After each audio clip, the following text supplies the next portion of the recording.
అందరికీ నమస్తే. ప్రస్తుతం మనతో పాటు సీనియర్ జర్నలిస్ట్ భరద్వాజ్ గారు ఉన్నారు. ఆయనతో మాట్లాడదాం. నమస్తే సార్. నమస్తే. సార్, పవన్ కళ్యాణ్ పిఠాపురం నుంచి చేస్తున్నది సంగతి అందరికీ తెలిసిందే. సో ఈ కాంటెస్ట్లో పిఠాపురంలో ఆయన కలవడానికి ఎవరన్నా వస్తే ఆయన పైన దాడి చేస్తున్నారు, అది కూడా బ్లేడ్లతో అని చెప్పేసి అంటున్నారు, ఆయన పైన, ఆయన గార్డ్స్ పైన. సో ఇది ఎలా చూడవచ్చు సార్? అంటే కోడికత్తి దాడి లాంటి దాడేదో తన మీద జరగబోతోంది అన్నట్టుగా ఆయన చెప్తున్నాడు. రెండోది విపరీతంగా స్ట్రైన్ అయిపోతున్నాడు ఆయన. ఈ టూర్లు అంటే గతంలో ఎలా ఉండేదంటే ఎన్నికల ప్రచారం అంటే పూర్తిగా రోడ్ల మీదే ఉండేవాళ్ళు నాయకులు ఎవరైనా కానీ. ఈయన కొంచెం ఇబ్బంది పడుతున్నాడు, స్ట్రైన్ అవుతున్నాడు, రెస్ట్ తీసుకుంటున్నాడు. అలా నెమ్మదిగా నడుస్తోంది ప్రచార పర్వం. రెండోది పిఠాపురం ఒకటే కాదు ఆయన టార్గెట్. ఆయనకి కేటాయించినటువంటి సీట్లలో ఆయన నిలబెట్టినటువంటి అభ్యర్థులు అందరినీ గెలిపించుకోవాల్సి ఉంది. కనీసం 10 మంది జన సైనికులతో అసెంబ్లీలో ప్రవేశించాలి అనేది ఆయన ప్రోగ్రాం. కాబట్టి అంత ఈజీ వ్యవహారం కాదు ఆయన. అంటే చాలా పెద్ద టాస్కే ఉంది. ఈ పెద్ద టాస్క్ పెట్టుకుని వెళ్ళేటప్పుడు ఈ బ్లేడ్లతో కోస్తున్నారు, ఇలాంటివి ప్రచారానికి బాగా ఉపయోగపడతాయి. అంటే పవన్ కళ్యాణ్ని టార్గెట్ చేస్తున్నారు. ఎవరు టార్గెట్ చేస్తున్నారు? వైసీపీ వాళ్ళే, అంతకుమించి ఎవరు లేరు ఆయన టార్గెట్ చేసేవాడు. ఎవరిని విలన్గా చూపిస్తున్నాడు? జగన్మోహన్ రెడ్డి ఒక రకంగా తనని బ్లేడుతో దాడి చేయటం మాత్రమే కాదు, తన ప్రాణానికి కూడా ప్రమాదం ఉంది అన్న లెవెల్లో ఆయన ఎస్టాబ్లిష్ చేస్తున్నాడు సీన్ని. అవతల అంటే ప్రత్యర్థుల్ని చంపేసైనా సరే తిరిగి అధికారంలోకి రావాలనుకుంటున్నాడు జగన్మోహన్ రెడ్డి అనేది పబ్లిక్ మనసుల్లోకి తీసుకెళ్ళి తద్వారా వాళ్ళని కూటమి వైపు తిప్పడం కోసం ఈ తిప్పలు పడుతున్నాడు ఆయన. ఇందులో భాగంగానే పదే పదే బాబాయి హత్య, గొడ్డలి, ముఖ్యమంత్రి ఇవన్నీ మాట్లాడుతున్నారు. ఇవన్నీ జగన్మోహన్ రెడ్డి చాలా హింసాత్మక ప్రవృత్తి కలిగిన వాడు. ఆయన అంటే ఫ్యాక్షనిస్టు, సైకో అనే పదాన్ని బాగా పాపులర్ చేశారు చంద్రబాబు అలాగే లోకేష్ గారు. సైకో ముఖ్యమంత్రి అని వాడటం అనేది కామన్ అయిపోయింది. దాని ఎక్స్టెన్షన్లో అతను ప్రతిపక్ష నాయకుల్ని చంపేసేలా ఉన్నాడు అని దానికి ఇంకొక మెట్టు పైకెక్కి పవన్ కళ్యాణ్ మాట్లాడుతున్నాడు.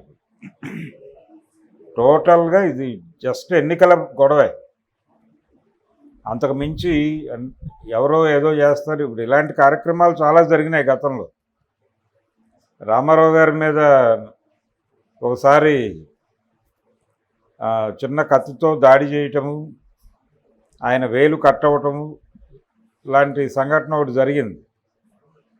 ప్రపంచానికి గుర్తుండే ఉంటుంది. అప్పటికి ఇంకా నాదెండ్ల భాస్కర్రావు టీడీపీతోనే ఉన్నాడు.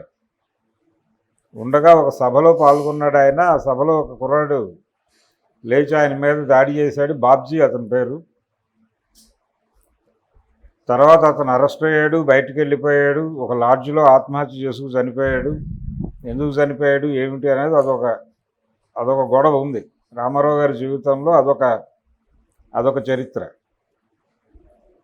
ఇలాగే జగన్మోహన్ రెడ్డి మీద కోడికత్తి, ఆ కేసులో అరెస్ట్ అయినటువంటి వ్యక్తి, అతన్ని బయటకు తీసుకురావడానికి దళిత శక్తులన్నీ ఎంత ప్రయత్నం చేశాయి. ఫైనల్గా ఆయన బయటకు వచ్చాడు. ఈ మధ్య ఆయనకి రఘురామకృష్ణరాజు లాంటి వాళ్ళు కూడా వెళ్ళి అభినందనలు చెప్పొచ్చారు.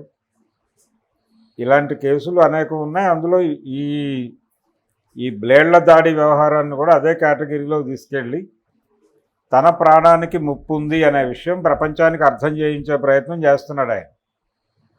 నా ప్రాణానికి ముప్పు ఉంది, నేను ప్రాణాన్ని పణంగా పెట్టి మీకోసం యుద్ధం చేస్తున్నాను ఈ ఎన్నికల్లో, కాబట్టి నన్ను గెలిపించి హంతక ప్రభుత్వాన్ని అంతమొందించండి అనే పిలుపు ప్రపంచానికి ఇవ్వడం కోసం ఆయన ఈ బ్లేడ్ల గొడవ పట్టుకొచ్చాడు. అంతకుమించి ఒకవేళ దాడి జరుగుంటే ఇమ్మీడియట్గా పోలీస్ స్టేషన్కి వెళ్ళొచ్చు, ధర్నా చేయొచ్చు. వాళ్ళు కేసు పెట్టకపోతే ఎలాగో కేంద్ర ప్రభుత్వం ఆయన మాట వింటుంది అని చెప్తున్నాడు ఆయన. కూటమిలో కేంద్ర ప్రభుత్వం పార్టీ కూడా ఉంది. కేంద్ర ప్రభుత్వాన్ని ప్రాతినిధ్యం వహిస్తున్న పార్టీ కూడా ఉంది. కాబట్టి నేరుగా సైన్యాన్ని దింపచ్చు ఇక్కడికి, బార్డర్ సెక్యూరిటీ ఫోర్స్ని దించి జగన్మోహన్ రెడ్డి అంత చూడొచ్చు. ఇంత అవకాశం ఉన్నప్పుడు ఎందుకు ఆయన అనవసరంగా ప్రజల్ని భయపెట్టే ప్రయత్నం చేస్తున్నాడు అంటే, ప్రజల్ని భయపెట్టడం ద్వారా వాళ్ళ ఓట్లు గ్రాప్ చేయటం అనేది ప్రోగ్రాం. ఎలక్షన్స్ స్టంట్ తప్ప మరేం కాదు ఇది. పవన్ కళ్యాణ్ గొడవ, బ్లేడ్ల గొడవ, బ్లేడ్లు అని ప్రస్తావించడంలోనే అంటే తన మీద, అది కార్యకర్తల జోలికి వెళ్ళలేదు ఆయన లక్కీగా, తన మీద అలాగే తన సెక్యూరిటీ సిబ్బంది ఏమిటి, ఎన్నికల ప్రచారంలో ఉన్నవాడు బౌన్సర్లను పెట్టుకుంటే అలాగా, రేపు పొద్దున ప్రజలు కలవాలనుకుంటే ఎలా ఆయన్ని, రేపు పొద్దున ఆయన ఎమ్మెల్యేగానో లేకపోతే ఎంపీగా కంటెస్ట్ చేయట్లేదు లక్కీగా, ఎమ్మెల్యేగా పోటీ చేస్తున్నాడు. ఒకవేళ ఆయన గెలిస్తే, ఆయన ఏదన్నా మంత్రి అయితే ఆయన యాక్సెస్ అవ్వాలంటే ఎలాగ ప్రజలు, ఇలా బౌన్సర్లను పెడితే అనే ప్రశ్న కూడా ముందుకు వస్తుంది. ఇది ఎక్కువ ఆర్గ్యుమెంట్లో గడితే అలా అంటే ప్రతిపక్ష, అధికారంలో ఉన్నటువంటి అధికార పార్టీ ఆయనకి ప్రతిపక్షమైనటువంటి వైఎస్ఆర్సీపీ మీద దాడి చేసే ప్రయత్నంలో భాగంగా సెల్ఫ్ గోల్ వేసుకునేటువంటి ప్రయత్నం చేస్తున్నాడు ఆయన. ఇవి చాలా జరుగుతాయి. చంద్రబాబు నాయుడు గారు కూడా ఇలాంటివే మాట్లాడుతున్నాడు ఈ మధ్య, ఎవరినైనా చంపేయడానికి సిద్ధపడిపోతున్నారు, చాలా జాగ్రత్తగా ఉండండి అని చెప్పి. షర్మిల గారు కూడా అదే మాట్లాడుతోంది దాదాపుగా. అంటే టోటల్గా అందరూ అంటే వైఎస్ఆర్సీపీకి బయట ఉన్నటువంటి పార్టీల నాయకులు అందరూ, ఒక బీజేపీ మినహాయిస్తే అన్ని పార్టీల వాళ్ళు ఒక హంతక ముఖ్యమంత్రి, శాడిస్ట్ ముఖ్యమంత్రి, సైకో ముఖ్యమంత్రి,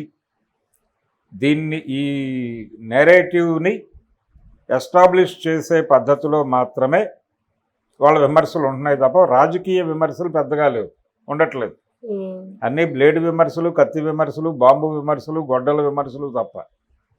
అందులో భాగమే ఈ బ్లేడ్ విమర్శ.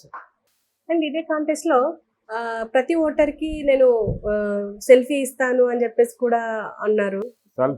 సెల్ఫీ అంటే తనతో సెల్ఫీ తీసుకున్నవాడు తనకు ఓటేయాలనేది ఆయన కోరిక కావచ్చు.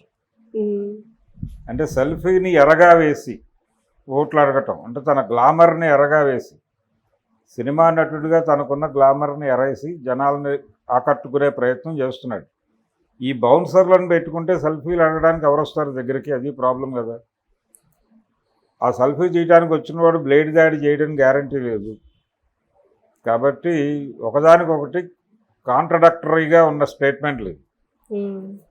ఒకటి, ఆయన సెల్ఫీ ప్రోగ్రామ్ అనేది అది ఎలాగైతే ప్రజల్ని తన ప్రాణానికి ముప్పు ఉందని భయపెట్టి పవన్ కళ్యాణ్ని ఎన్నుకోవాలి మనం, లేకపోతే ఆయన పార్టీ నిలబెట్టినటువంటి అభ్యర్థులను ఎన్నుకోవాలి అనే నేరేటివ్ స్టోరీని ఎలాగైతే పంప్ చేస్తున్నాడో అదే పద్ధతిలో ఈ సెల్ఫీ ప్రోగ్రాం కూడా. అంటే ఆయన ఎన్నికల్లో డబ్బులు ఇవ్వలేను, నేను ఒక సెల్ఫీ ఇస్తాను అని చెప్పడం.